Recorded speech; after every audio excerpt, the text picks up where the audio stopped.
My own parents gave me away to a stranger when I was 12 years old, simply because I was a daughter instead of a son. 20 years later, when my adoptive father passed away and left me his entire fortune, my biological family showed up at my penthouse door. They did not come to offer condolences or make amends. My birth father slammed a $10 million debt notice on my coffee table and demanded I pay it to save his golden boy. He looked me in the eye and told me blood saves blood. I just smiled and took a quiet sip of my bourbon because he had no idea I was about to buy his entire life and demolish it. Before I continue this story, let me know where you are watching from in the comments below. Hit like and subscribe if you have ever had to stand up to toxic relatives who completely underestimated your power. I am Nia, 32 years old, and I am the founder of one of the largest real estate acquisition funds in Atlanta. I spend my days navigating high-stakes corporate deals and managing a massive portfolio. The life I live now is one of absolute control and unapologetic luxury.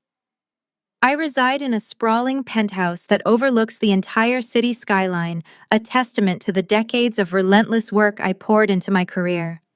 The space is filled with warm, light, minimalist furniture and the quiet hum of success. But my life did not start out this way. To understand the sheer audacity of what happened this morning, you have to understand where I came from. There is an old saying in our community that blood is thicker than water. People use it to excuse all kinds of terrible behavior. They forget that mud is also thicker than water, and all it really does is drag you down and make you dirty. When I was 12 years old, my biological parents, Desmond and Vivian, made a calculated decision that would alter the trajectory of my entire existence.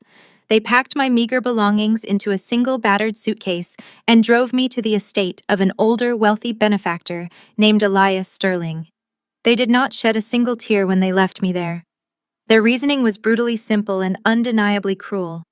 They were struggling financially, and they needed every spare dollar, every ounce of energy, and every available opportunity to pour into my younger brother, DeAndre. DeAndre was their golden child. He was the son, the heir, the one destined to carry the family name and lift them out of their working-class neighborhood. In their eyes, I was just a girl, a bad investment, an extra mouth to feed that offered no return.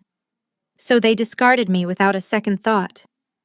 They told the neighbors I was going away to an elite boarding school on a scholarship, but the truth was, they traded me away for convenience. What Desmond and Vivian did not anticipate was who Elias Sterling truly was. He was not just a charitable man taking in a displaced child. Elias was a real estate mogul, an absolute shark in the business world, who recognized a survivor when he saw one. He took the broken pieces of my childhood and forged me into solid titanium. He taught me how to read complex legal contracts before I could legally drive a car. He showed me how to negotiate, how to spot a bad deal, and how to command a room full of people who wanted to see me fail. He became the real father I never had. When Elias passed away last month, the grief nearly consumed me. I lost my mentor, my protector, and my family. He left me his entire holding company, his properties, and his billions. The news of the transfer of wealth made the front page of every major business publication in the state. And like clockwork, the scent of fresh money brought the predators straight to my door. It happened at exactly 8 o'clock this morning. I was sitting on my leather sofa looking out through the floor-to-ceiling glass windows of my balcony. The city of Atlanta was just waking up below me. I was holding a crystal glass of bourbon, rolling the amber liquid around, and enjoying the absolute silence of my sanctuary. Then the heavy mahogany double doors of my penthouse echoed with a loud, aggressive knock. My security team had been given strict orders regarding visitors, but these people had somehow managed to bypass the lobby desk by claiming a family emergency. When the doors swung open, the silence of my morning was shattered instantly. There they stood. Desmond and Vivian, my biological parents, looking older but carrying the exact same arrogant entitlement they possessed 20 years ago. Standing right between them was DeAndre. He was 28 years old now and dressed in loud, flashy designer clothing covered in logos. It was the universal uniform of new money and terrible credit. Clinging tightly to DeAndre's arm was his wife Chloe. She was a white woman gripping a counterfeit designer handbag and looking around my home with an insulting mixture of blatant awe and thinly veiled disgust. They marched into my home without waiting for an invitation. There was no greeting. There was no hesitation. There was absolutely no mention of Elias or a single word of condolence for the man who had actually raised me and provided for me when they refused to do so. Vivian walked straight past my foyer, dropping her cheap coat onto a custom sculpture I had imported from Italy. She surveyed the minimalist luxury of my living room, clicked her tongue, and loudly declared that the place looked cold and completely lacked family warmth. She spoke as if she had any right to judge the home she was standing in as an uninvited guest. I did not stand up. I did not raise my voice. I simply remained on my sofa, crossing my legs and taking another slow sip of my drink, watching them invade my space. Desmond did not bother with pleasantries or small talk. He walked right up to my custom marble coffee table and violently slammed a thick stack of legal documents down onto the surface. The sharp smack of the paper hitting the stone echoed through the high ceilings. He looked down at me with the exact same cold, indifferent eyes that had watched me cry in the rearview mirror 2 decades ago. "DeAndre is in a little bit of trouble," he commanded, his voice booming with unearned authority. "His investment firm is facing a minor setback, and he owes $10 million. We saw the news, Nia. We know you just inherited a massive fortune from that old man. You need to write a check right now and clear your brother's debt. Family has to stick together and blood saves blood." I stared at the crumpled debt notice resting on my pristine table. $10 million. They had the audacity to abandon me as a child, erase me from their lives, and then barge into my home decades later, demanding a $10 million bailout for the very boy they replaced me with. Before I could even process the sheer delusion of Desmond's demand, Chloe decided to interject. She adjusted her posture, shifting her weight, and looked down her nose at me with an air of complete superiority. "You know Nia?" she said, her tone dripping with condescension. "You really need to understand that DeAndre carries the primary family name. You are just a woman, and frankly, you are incredibly lucky that Mr. Sterling decided to give you his charity. You should be grateful that we still consider you part of this family and are giving you the opportunity to contribute to your brother's legacy." The absolute gall of this woman entering my house and attempting to put me in my place was almost comical. She stood there reeking of entitlement, demanding my money while simultaneously insulting my gender and my inheritance. She thought she could use her privilege to intimidate me in my own domain, acting as if my billions were just a lucky accident rather than the result of 20 years of grueling work under the toughest real estate titan in the city. I slowly lowered my crystal glass to the table, setting it down right next to their ridiculous demand. I looked at Vivian, who was nodding along with Chloe's statement. I looked at DeAndre, who was avoiding my gaze and staring at my expensive artwork. Then I looked at Desmond, whose chest was puffed out, expecting immediate compliance.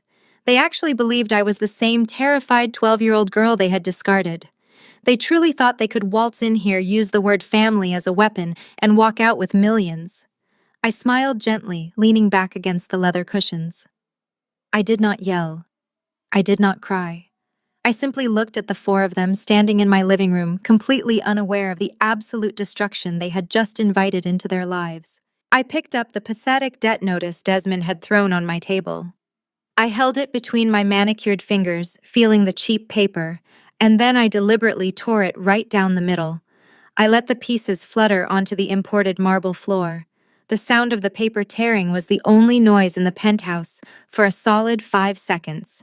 Desmond's chest puffed out his face, turning a deep, volatile shade of red, while DeAndre nervously shifted his weight. I did not raise my voice when I spoke, because true power never has to shout. I looked directly into the eyes of the people who shared my DNA and reminded them of a cold, torrential Tuesday night, exactly 20 years ago. I asked them if they remembered the heavy black trash bags they used to pack my belongings, because they refused to waste money on a suitcase for a daughter they were discarding. I asked if they remembered how DeAndre, their precious golden child, sat in the living room playing with a brand new video game console while they drove me to a stranger's house and walked away without looking back. I told them they did not just give me away that night, they erased me. Vivian did not flinch. Most mothers would shatter at the memory of abandoning their own flesh and blood. Most humans possess a basic foundation of guilt or shame. Vivian possessed absolutely neither.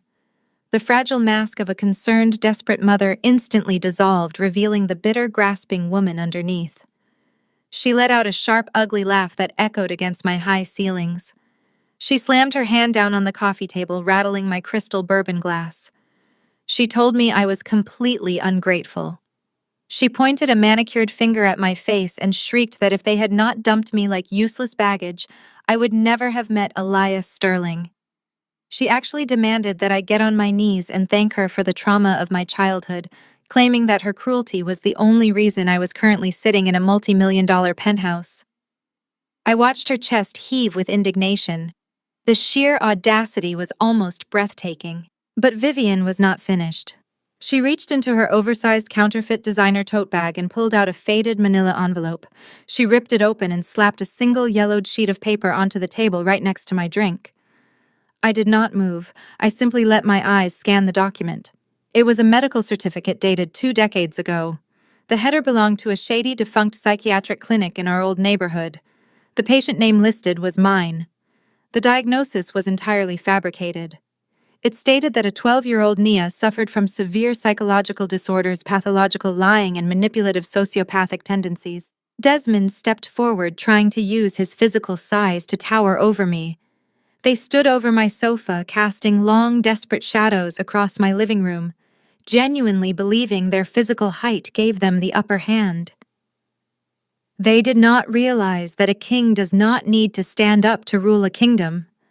Desmond pointed at the forged medical record with a thick, shaking finger. He laid out his master plan with a smug, victorious grin.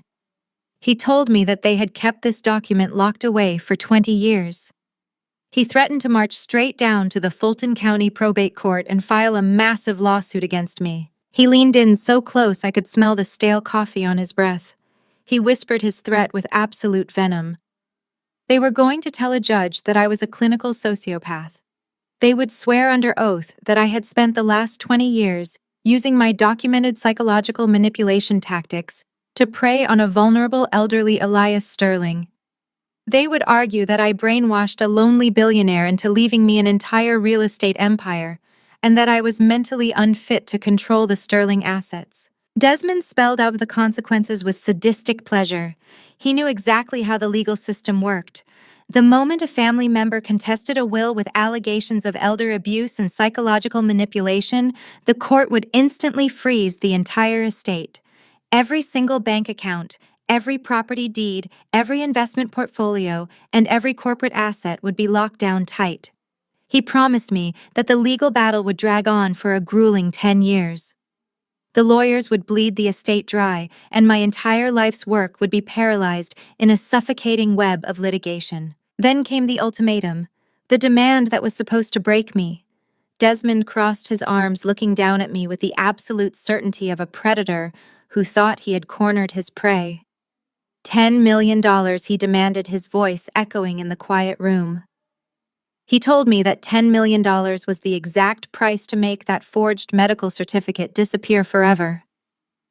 He ordered me to open my checkbook, transfer the funds to save his precious golden child DeAndre from his massive debt, and in return they would walk out of my penthouse and let me keep the rest of my billions in peace. He gave me a simple, brutal choice. Pay the $10 million today or lose access to everything I owned for the next decade. They stood there, a united front of greed and desperation, waiting for me to panic. They expected me to beg, to negotiate, to show fear at the prospect of losing the empire I had sacrificed my entire youth to build. They thought this dirty piece of paper was a lethal weapon. They had absolutely no idea that I had spent my entire life navigating rooms full of ruthless corporate sharks, and this pathetic attempt at extortion was nothing more than a mosquito buzzing against bulletproof glass. I kept my face perfectly still, analyzing the fatal flaws in their desperate strategy. I was not looking at a threat. I was looking at a group of people who had just handed me the exact rope I would use to hang them. The silence in the room stretched just long enough for Chloe to mistake my calculation for surrender. She shifted her weight on her designer heels that were clearly from last season's discount rack and stepped forward. Her grip tightened on her counterfeit handbag. It is fascinating how fake leather squeaks in a quiet room.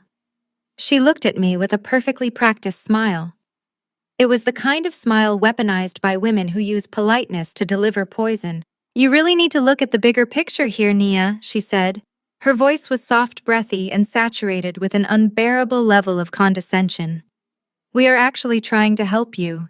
You have been given this massive stroke of luck. It is incredible, really. A sweet little charity case plucked from obscurity by a lonely old man.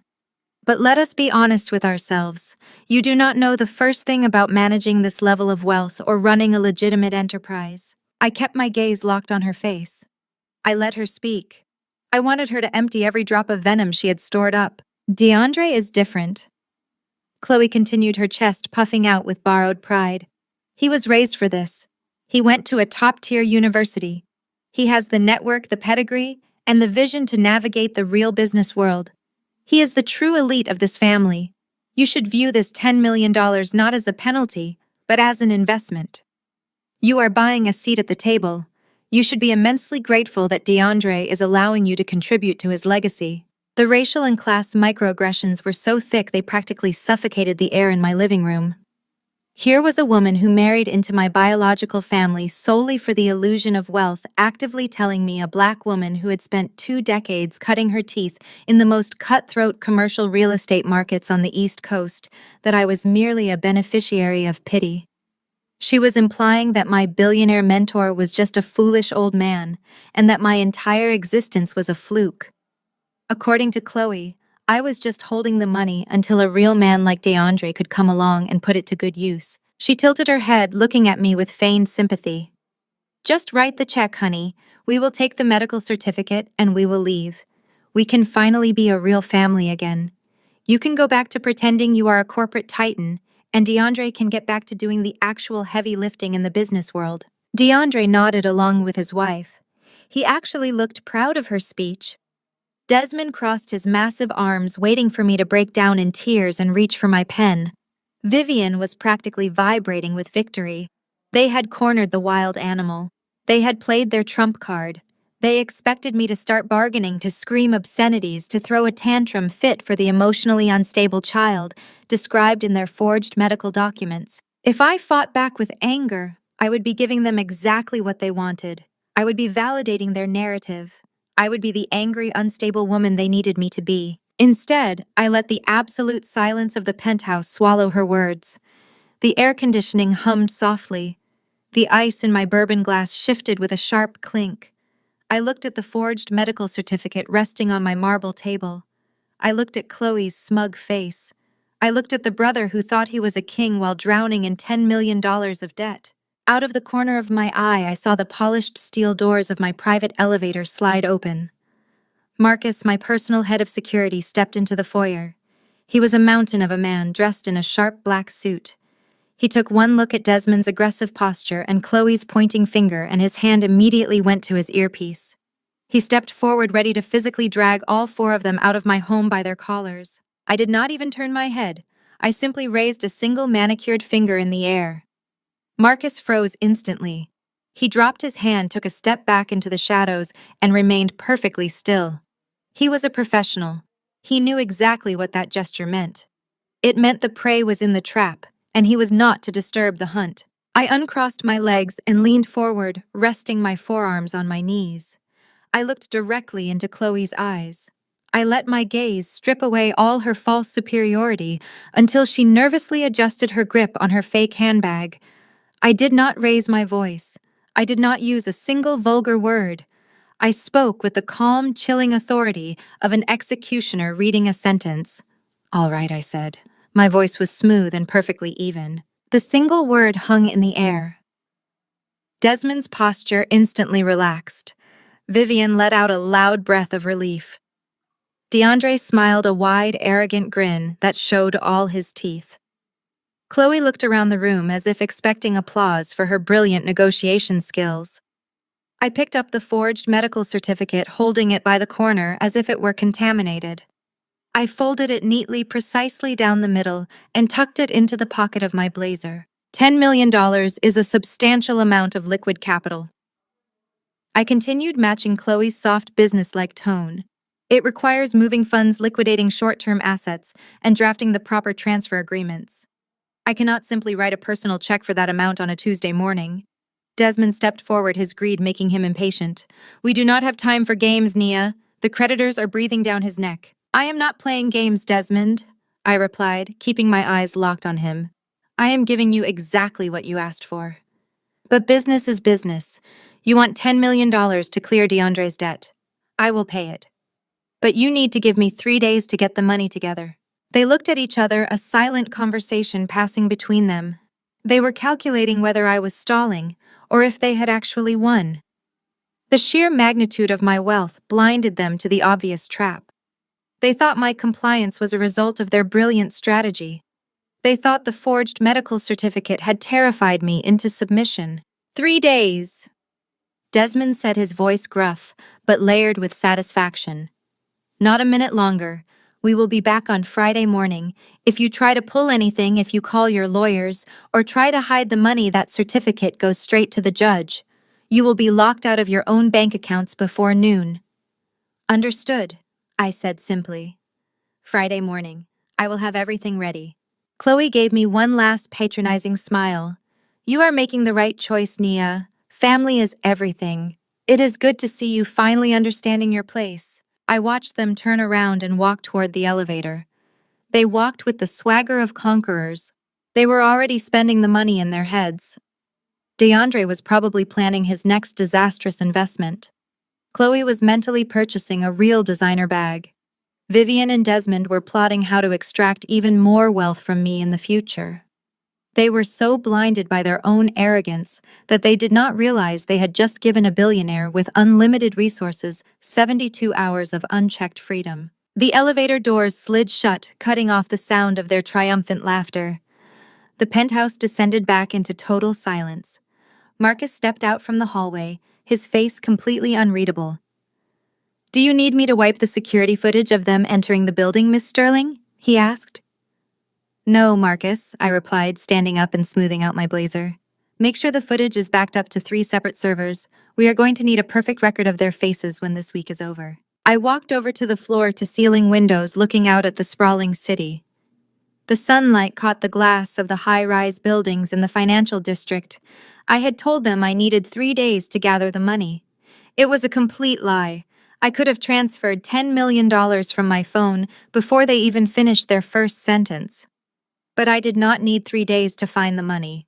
I needed 3 days to absolutely obliterate their entire existence. I needed 3 days to buy every single debt DeAndre owed.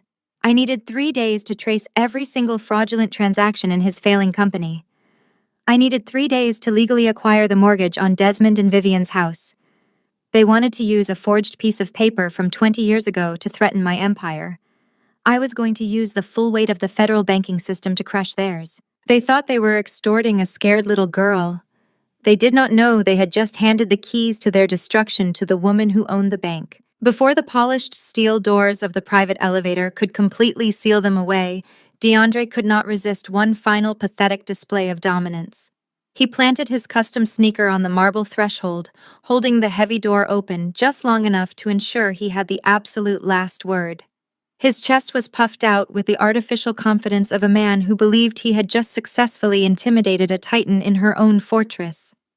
He looked across the expansive foyer, his eyes raking over my imported artwork and custom furniture, with a mixture of intense jealousy and unearned entitlement.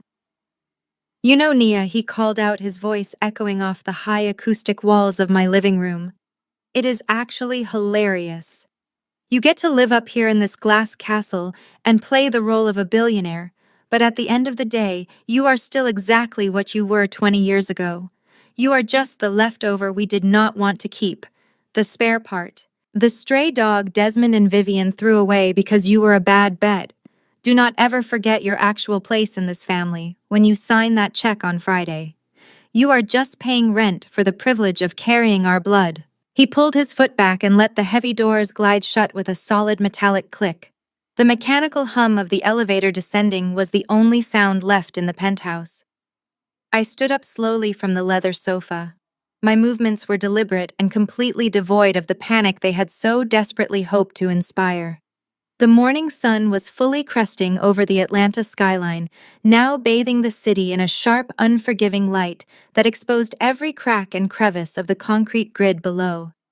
I walked toward the massive floor-to-ceiling glass windows, watching the tiny vehicles navigate the crowded arteries of the financial district. I observed the city with the same cold, calculating focus a hawk uses to track field mice from a thermal updraft. DeAndre thought his parting words were a fatal strike to my ego.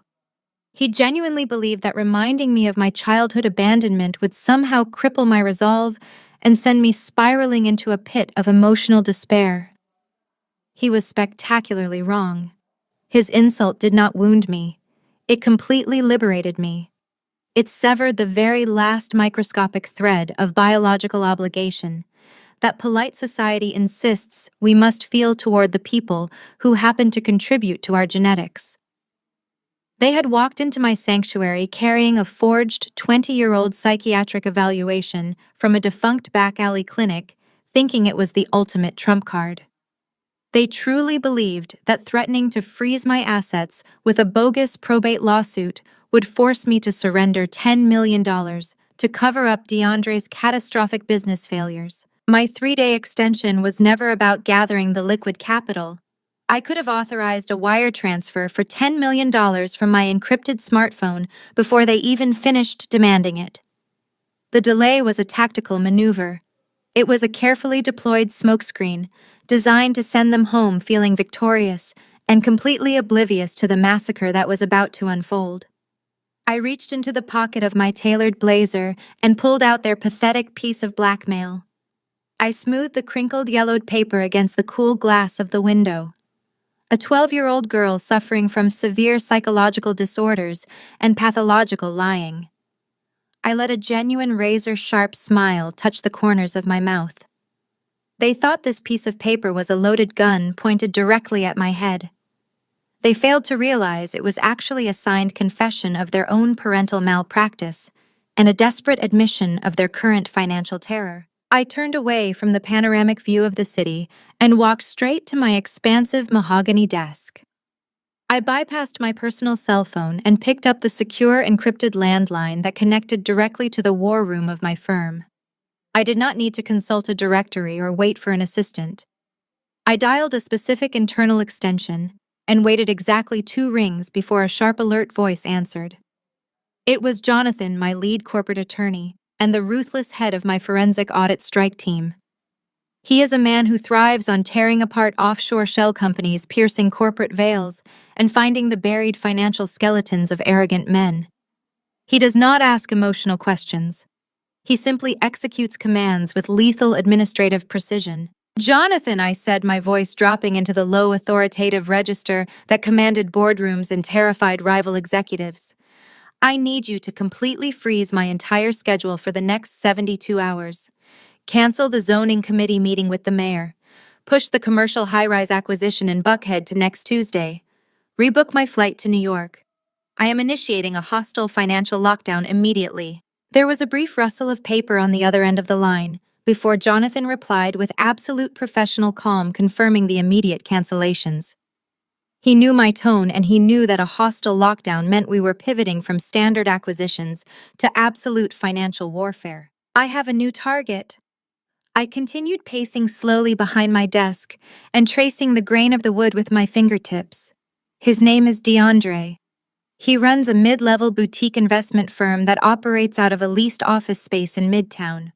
I want your entire team focused exclusively on this assignment starting 5 minutes ago. I want you to pull every single public record, every tax filing, every vendor contract, and every outstanding loan associated with his name and his business entity. You are going to turn his company inside out. Turn every single contract he has ever signed upside down. I want to see the microscopic details of his failures." I paused, letting the weight of the directive settle over the encrypted line before delivering the kill shot. He currently owes $10 million to an undisclosed group of creditors. I want to know exactly who holds that paper by noon today. I want to know the names of the banks, the private equity firms, or the desperate loan sharks he is currently bleeding for. And Jonathan, once you find out who holds his debt, I want you to buy it. Buy all of it. Use the discretionary acquisition fund and pay a premium percentage if you have to, just to expedite the process. I want those promissory notes legally transferred into my primary holding company. By the time the sun goes down on Wednesday, I intend to be his sole legal creditor. I want to own the air he breathes. Jonathan did not hesitate or ask for clarification. He simply asked for the exact spelling of the business name and promised a preliminary dossier within 2 hours. But I was not finished. The retaliation had to be comprehensive and absolute. It had to encompass the entire invading party. Furthermore, I instructed leaning forward and resting my knuckles on the desk. I need a deep forensic dive on a woman named Chloe. She is DeAndre's wife. Pull her credit history, her employment records, her offshore holdings, and any bank accounts registered under her maiden name. People who carry counterfeit designer bags and walk into my penthouse demanding unearned respect usually have significant financial leaks of their own. Find her leak. Dig until you find the dirty money she is trying to hide from her husband. And finally pull the mortgage records on Desmond and Vivian's primary residence. They bought a sprawling, oversized house in Alpharetta 5 years ago that they absolutely cannot afford. Find out who holds their deed. If they are behind on their mortgage payments, I want to purchase that debt portfolio as well. I want the keys to their front door sitting on my desk by Friday morning. I placed the receiver back onto the cradle with a soft, decisive click. The transition was complete. The terrified 12-year-old girl who was driven away in the back of a beaten-up sedan was officially dead and permanently buried. In her place stood the apex predator of the Atlanta real estate market. My biological family had walked into my sanctuary demanding $10 million to cover up their own catastrophic failures. They had banked on the societal expectation that a daughter must unconditionally submit to her parents regardless of their toxic transgressions. They thought my gender made me weak and my wealth made me a prime target for easy extortion. They fundamentally failed to understand the basic mechanics of power. Power is not just about having commas and zeros in a bank account. It is about knowing exactly how to weaponize that money to control the narrative and crush your opposition. They thought they had backed me into a corner by threatening to freeze my assets with a forged psychological evaluation. They believed I was desperate to protect my pristine corporate reputation from a messy public scandal. But Elias Sterling did not raise a victim. He raised a master strategist. He taught me that when an opponent draws a knife, you do not panic and you do not negotiate. You buy the factory that manufactures the knives and you fire everyone inside. My 3-day deadline was not a grace period for me to gather funds or mourn the loss of my biological family. It was a ticking time bomb carefully planted right beneath their feet. Over the next 72 hours, my audit strike team would systematically strip away every single layer of DeAndre's fake corporate success. They would expose the rotten core of his business practices and lay bare the fraudulent foundation of his entire life. The $10 million debt was just the surface-level symptom of a much deeper fatal disease. I was going to map out every single financial artery in his life, and I was going to surgically sever them all. When Friday morning arrived and they walked back through my penthouse doors expecting a surrender, they would instead be walking into a meticulously constructed financial slaughterhouse. I picked up the forged medical certificate one last time, holding it up to the morning light. It was a flimsy, pathetic piece of ammunition. I walked over to the heavy-duty electric shredder tucked discreetly next to my filing cabinet. I fed the yellowed paper into the metal teeth and listened to the satisfying mechanical grind as the machine chewed their 20-year-old lie into 100 unrecognizable pieces. The threat was neutralized not by fear, but by absolute unyielding dominance. I poured myself a fresh glass of iced water from the crystal pitcher on my credenza, taking a long, slow drink. The hunt had officially begun, and I was not going to stop until I owned every single thing they held dear. The camera whips in a rapid, dizzying motion tracking my purposeful strides as I move from the living room directly into my private executive office. The sleek panoramic glass doors slide shut behind me, sealing out the rest of the penthouse. As I walk deeper into the room, the motion sensors detect my presence, and the massive wall of interactive holographic monitors hums to life, casting an icy blue glow across the darkened space. Lines of code financial matrices and cascading spreadsheets immediately begin to populate, reflecting in my eyes as I stand before the digital command center. It takes exactly 4 hours for Jonathan and his elite forensic audit strike team to peel back the polished, expensive veneer of DeAndre's life and expose the rotting foundation underneath. My secure, encrypted landline chimes breaking the quiet hum of the servers. I tap the earpiece, answering immediately. "We have the preliminary dossier, Miss Sterling." Jonathan states, his voice stripped of any inflection, acting as a pure conduit of devastating facts. And it is significantly worse than a simple liquidity crisis. I instruct him to project the findings directly onto my main display. Document after document materializes on the glass. I watch as 20 years of Desmond and Vivian's delusional parenting manifests into digital evidence of absolute ruin. They had raised DeAndre to believe he was an untouchable prince, bestowing upon him a crown made of maxed-out credit cards and highly leveraged assets. They had pumped hundreds of thousands of dollars into his boutique investment firm, trying to artificially manufacture the generational wealth they so desperately wanted to project to their affluent country club friends. They paid for his out-of-state tuition, his luxury vehicles, and his imported tailored suits, believing that projecting the image of a corporate titan was the exact same thing as actually being one. DeAndre's company was nothing more than a spectacular hollow shell. It was a glorified Ponzi scheme, wrapped in corporate buzzwords and aggressive marketing jargon. He had no actual revenue streams, no legitimate asset management portfolio, and zero institutional investors. He was simply moving borrowed money from one shell account to another to maintain the illusion of high yield returns for a very select group of volatile investors. Walk me through the $10 million deficit. Jonathan, I command my eyes, tracking a particularly alarming series of wire transfers highlighted in neon red on the screen. It is not a standard business loan, Jonathan explains, the rapid typing of his keyboard clacking in the background. DeAndre has been heavily involved in commercial mortgage fraud at the federal level. He has been systematically inflating property appraisals, securing massive loans against those artificially inflated values, and then transferring the capital to offshore accounts to fund his and Chloe's extravagant lifestyle. When the real estate market shifted and the initial balloon payments came due, he panicked. He took out predatory loans from unregulated shadow lenders to cover the commercial bank payments. The $10 million he is demanding from you is not to save his legitimate business. It is the exact amount he needs to stop a syndicate of very dangerous private creditors from liquidating his physical assets and potentially threatening his life. I let out a slow, measured breath. The sheer monumental stupidity of his actions is almost breathtaking. He had walked into my penthouse puffing his chest, demanding respect and reminding me of my abandoned past, while secretly drowning in a criminal conspiracy of his own making.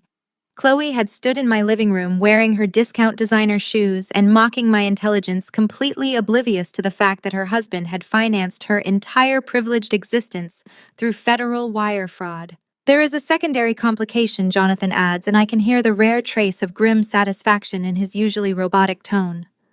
DeAndre was incredibly sloppy. He left a digital paper trail a mile wide. The shadow lenders are actually the least of his problems right now.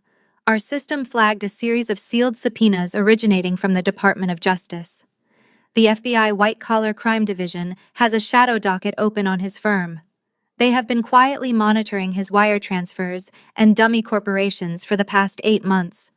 They are currently building a massive federal RICO case against him and several of his associates. I stare at the digital web of illicit transactions, completely mesmerized by the sheer scale of his arrogance. If I had written that $10 million check this morning, the federal government would have instantly flagged the massive transfer. I would have been legally implicated as an accessory to federal mortgage fraud and money laundering.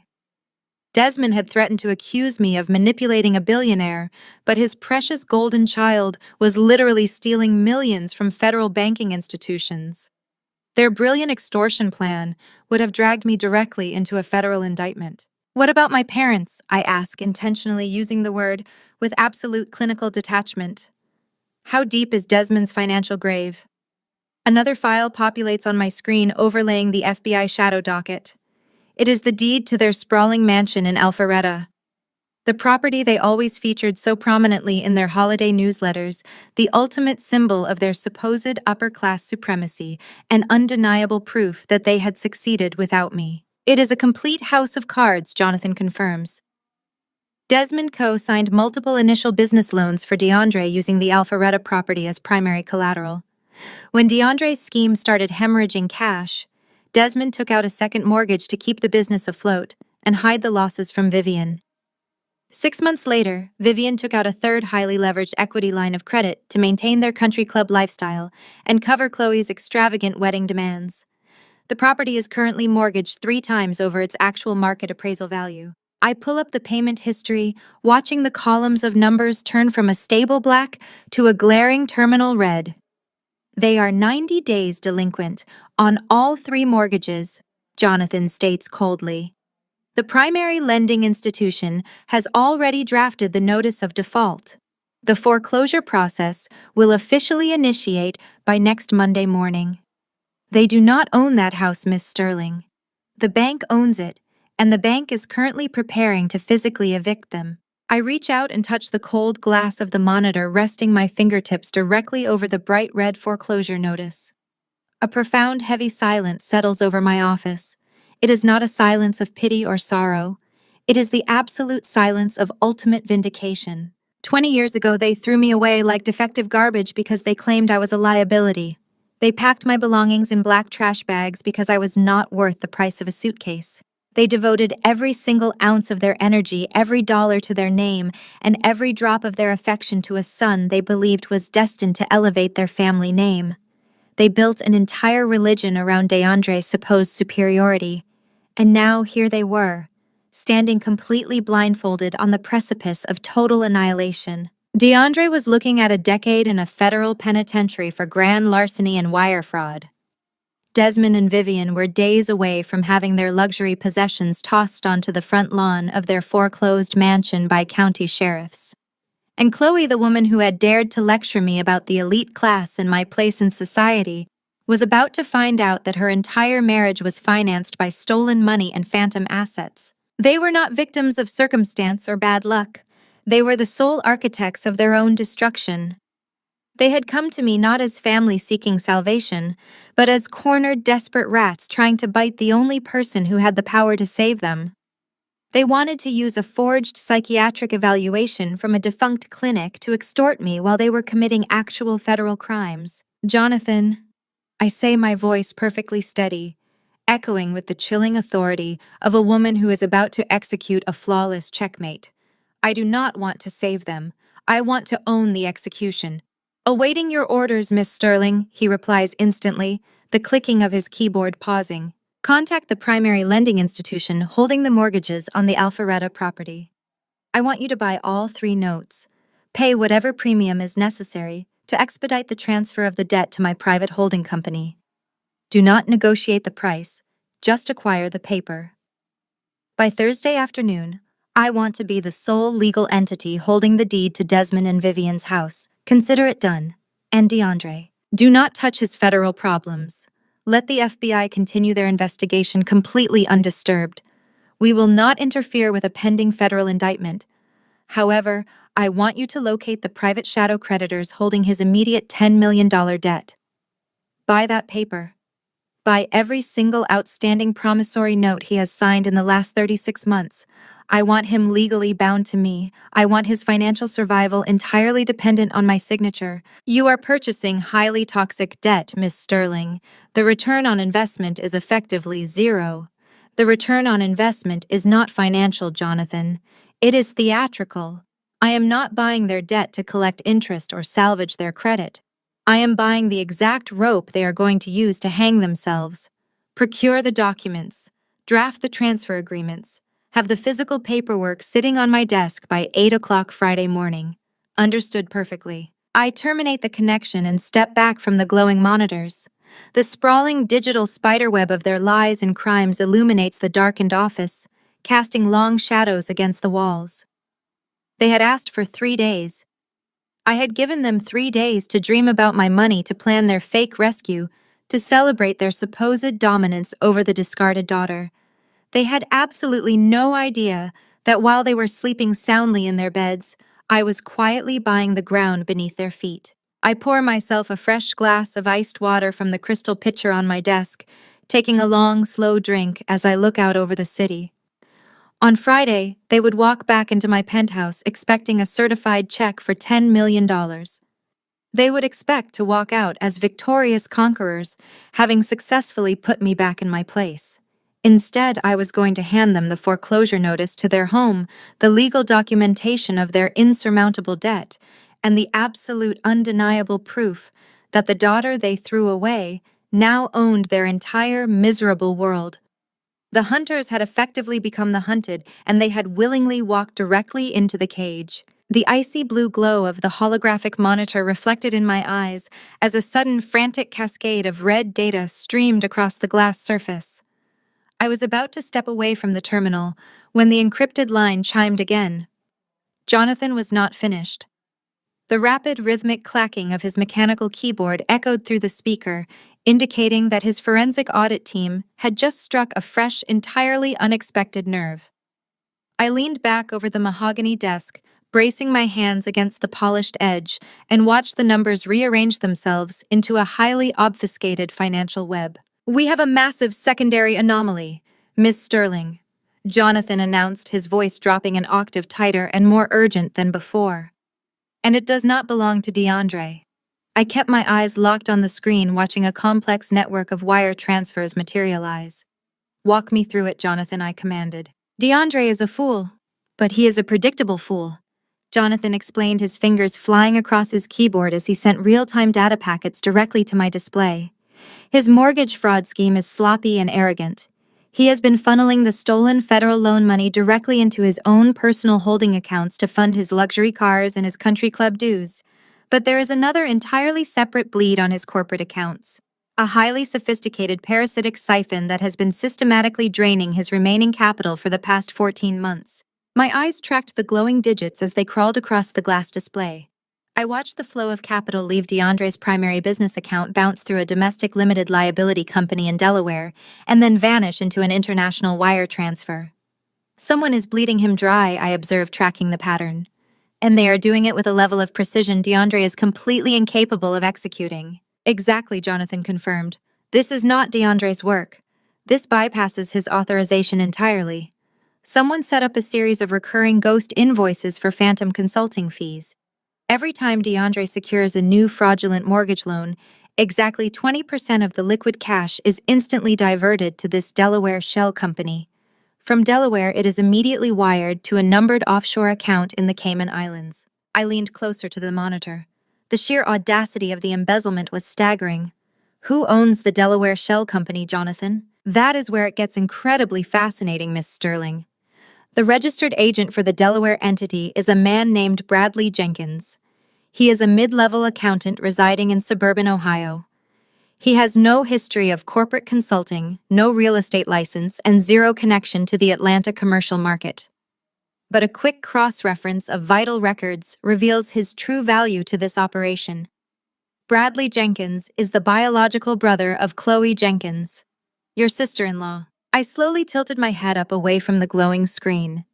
A cold, dangerous smile spread across my face, filling the quiet emptiness of the penthouse.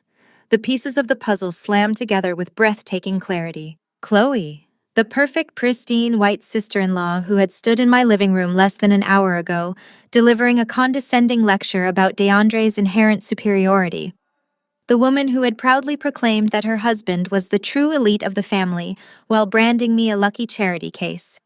She had stood on my imported marble floors clutching a counterfeit designer handbag and demanded I show gratitude for being allowed to contribute to her husband's legacy. She was not a loyal wife blindly supporting her arrogant husband. She was a deeply calculating parasite who knew exactly how fast DeAndre's ship was sinking. She had seen the federal red flags. She knew the business was a hollow house of cards destined to collapse under the weight of his incompetence. Instead of warning him or trying to save his company, she had silently attached herself to his jugular and started sucking out the marrow. She was siphoning the stolen federal funds, packing her golden parachute, and preparing to completely abandon him the second the FBI kicked down their front door. "How much has she taken?" I asked, my voice a low hum of pure predatory satisfaction. "As of this morning, the Cayman Island account holds exactly $3.2 million, Jonathan replied. "She has been accelerating the transfers over the last 30 days. She knows the end is coming, Miss Sterling. She is actively liquidating whatever cash he has left.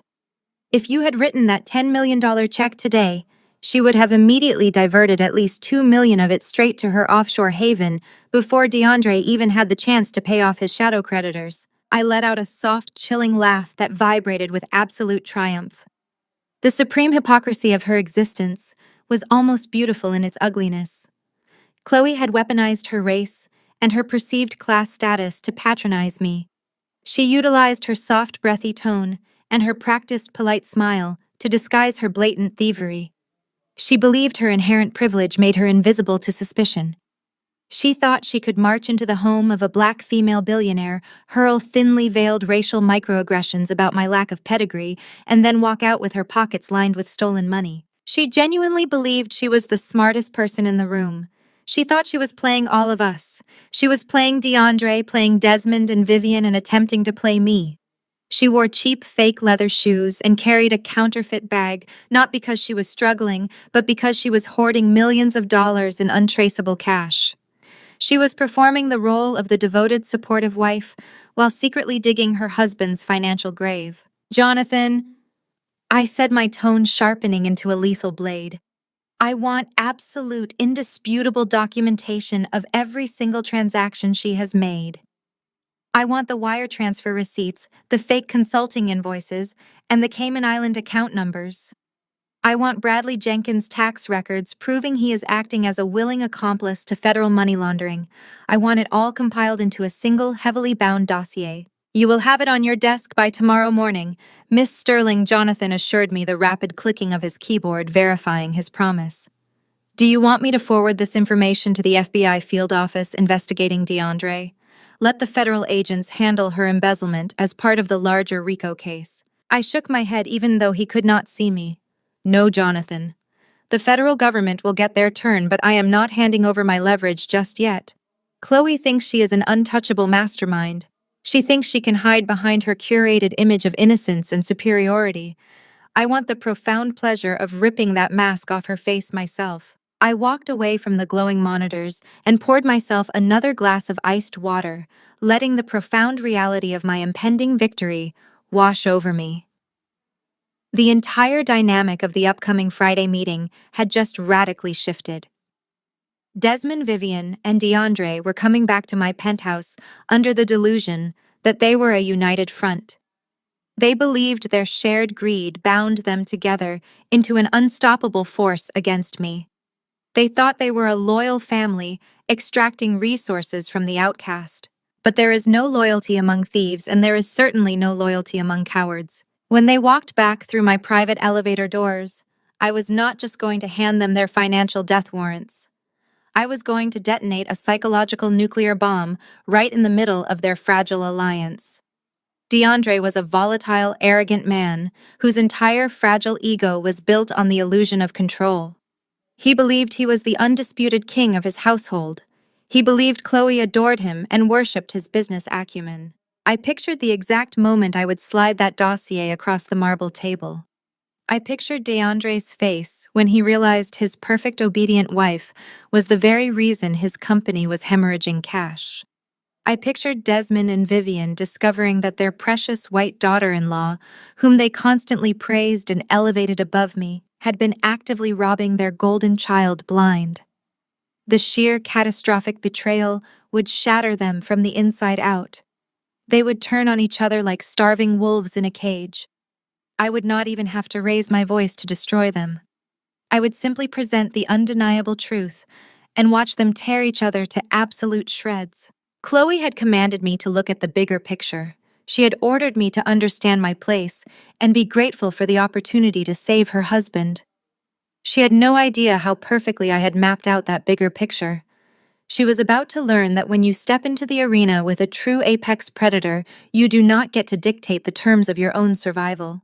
Print the dossier on heavy premium stock, Jonathan, I instructed, taking a slow sip of the freezing water. I want it to feel substantial. I want it to make a very loud thud when I drop it on the table. And Jonathan. Yes, Miss Sterling. Draft a non-disclosure agreement, a brutal, suffocating contract. When I present Chloe with the evidence of her federal crimes, I am going to offer her a singular, terrifying choice. She will sign over complete access to that Cayman Island account, relinquishing every stolen dime back into my private holding company, or I will personally hand-deliver the dossier to the FBI lead investigator.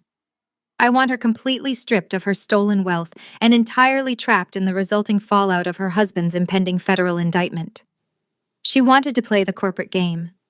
It is time she learned what a hostile takeover actually looks like. Understood, Miss Sterling. The documents will be flawless. I disconnected the line and let the absolute silence of the penthouse embrace me. The Atlanta sun was bright and scorching, casting a brilliant glare over the city. I had 72 hours until the trap violently snapped shut. I had never felt more alive. The next 48 hours blurred into a symphony of ruthless corporate efficiency.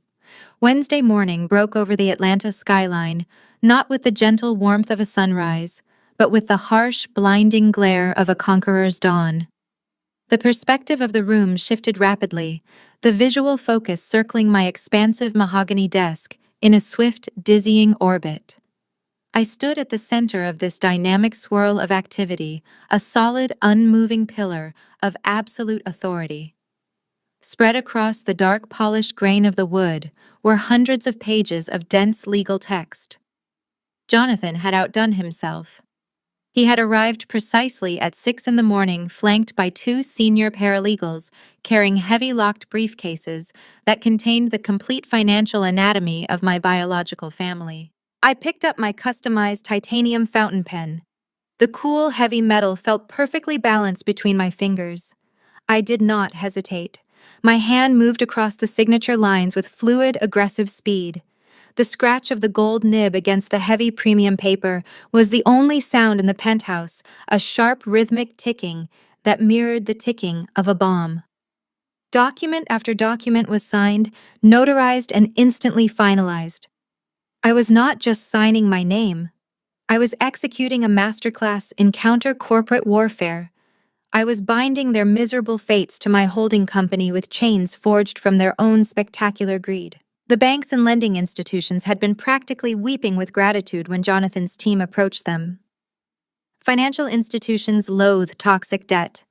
Desmond and Vivian's 3 separate mortgages on the Alpharetta mansion were a glaring liability on the books of the primary lender. The property was severely underwater, and the foreclosure process is notoriously expensive and time-consuming. When my shadow corporation offered to purchase the non-performing notes, the bank immediately authorized the transfer. I bought their debt for literal pennies on the dollar, but the purchase price was irrelevant. By legally acquiring those mortgages, I assumed the full weight of the original contracts. I absorbed every predatory interest rate, every missed penalty fee, and every single clause of default. I was now the sole legal owner of the ground my parents walked on. I owned the roof over their heads. I held the absolute unquestionable right to evict them onto the street with a single phone call. My pen moved to the next stack of folders. These were significantly darker. These were DeAndre's promissory notes. Finding the shadow lenders who had fronted him the $10 million was supposed to be difficult, but desperate criminals are remarkably easy to locate when you know exactly which rocks to overturn. They were nervous about the FBI chatter surrounding DeAndre's boutique firm. Criminal syndicates prefer to operate in the dark, and DeAndre's sloppy federal wire fraud was drawing entirely too much heat. When my intermediaries offered to buy out DeAndre's markers at a premium, they surrendered the paper immediately, eager to distance themselves from a man who was clearly walking into a federal trap. I signed the final transfer agreement and dropped the pen. The ink dried quickly, sinking into the page and sealing the absolute reality of my victory. I did not call the police. I did not alert the authorities. A lesser strategist would have immediately contacted the federal prosecutors and handed over the evidence of DeAndre's massive mortgage fraud and Chloe's offshore embezzlement scheme. It would have been the easiest route. It would have instantly removed them from my life and sent them straight to federal prison. But that would have been a profound waste of leverage. That would have robbed me of the exquisite personal satisfaction of dropping the guillotine myself. Reporting them to the FBI would make me merely a witness to their destruction. I did not want to be a witness. I wanted to be the architect. I wanted to look into their eyes and watch the exact terrifying moment they realized that the daughter they discarded had systematically purchased their entire existence. I wanted them to understand that their freedom, their home, and their financial survival were no longer up to a judge or a jury. Their fate rested entirely in the palm of my hand. The federal agents could have them eventually. The Justice Department would inevitably tear DeAndre's fake empire to the ground. But before the government took their pound of flesh, I was going to collect my absolute due. I was going to execute a flawless emotional and financial payoff. I walked over to the floor-to-ceiling windows looking down at the crawling traffic of the financial district. My biological family had demanded a ransom. They thought they had cornered a vulnerable target. Instead, they had unknowingly handed me the keys to their kingdom. They believed they were hunting a gazelle, but they had wandered blindly into a lion's den holding a broken stick. They were completely unaware that the money they were trying to steal from me was currently being used to buy the very air they were breathing. The trap was now fully constructed. There were no loose ends. There were no overlooked variables. Jonathan had organized the signed documents into 3 separate, sleek black leather folders. The first folder contained the deed and the immediate foreclosure notices for the Alpharetta mansion. The second folder held the transferred promissory notes, making me DeAndre's sole and absolute creditor. The third folder, the thickest and most devastating of them all, contained the complete forensic breakdown of Chloe's Cayman Island, accounts her brother's fake Delaware shell company, and the brutal non-disclosure agreement that would strip her of her stolen millions. I ran my hand lightly over the smooth leather of the folders. They were cold to the touch, but they radiated immense absolute power. I was no longer the frightened 12-year-old girl shivering in the back of a social worker's sedan. I was no longer the unwanted spare part, the family embarrassment, or the convenient target. I was Elias Sterling's protege. I was the apex predator of the Atlanta real estate market, and as of this exact moment, I was the undisputed master of their entire legacy. I instructed Jonathan to prepare the main boardroom on the penthouse level for Friday morning. I did not want them sitting comfortably in my living room again. I wanted them in a sterile corporate environment. I wanted the acoustics to reflect the harsh reality of the business transaction they were about to endure. I ordered the security team to allow them uninterrupted access to the private elevator at exactly 9 o'clock. They would arrive dressed in their finest counterfeit power suits, projecting unearned arrogance and demanding their $10 million check. They would bring their forged psychiatric evaluation, believing it was the ultimate weapon. They would walk into the room expecting a surrender. I was going to give them a massacre. I returned to my desk and neatly aligned the 3 black folders perfectly parallel to the edge of the mahogany. I poured a glass of sparkling water, letting the condensation chill my fingers. The meticulous preparation was complete. Every legal loophole was closed. Every financial escape route was heavily barricaded. I had officially executed the most comprehensive hostile counter-takeover of my entire professional career, and I had done it without breaking a single sweat. I looked at the digital clock glowing on the corner of my terminal. The countdown was almost over. The final act was approaching with the unstoppable momentum of a freight train, and I was sitting calmly in the driver's seat waiting for the collision. The heavy gilded doors of the Buckhead Elite Country Club swung open before me, yielding to the aggressive blinding flashes of event photography. The warm, incandescent glow of cascading crystal chandeliers spilled out into the humid Atlanta night, cutting through the darkness. I stepped over the marble threshold, and the ambient noise of the grand foyer instantly swelled around me. My heels clicked with lethal rhythmic precision against the polished stone as I moved past the velvet ropes. I wore a custom-structured gown in deep midnight crimson silk. It was not merely a dress. It was bespoke armor masquerading as high fashion designed to command absolute authority in a room completely suffocated by artificial prestige. Thursday evening had officially arrived. This was Desmond's grand 30-year corporate anniversary gala. To the oblivious local media and the smiling socialites filling the room, it was a celebration of a local business titan. In reality, it was a desperate, glamorous masquerade engineered to extract emergency capital from wealthy Marks before his financial house of cards violently collapsed.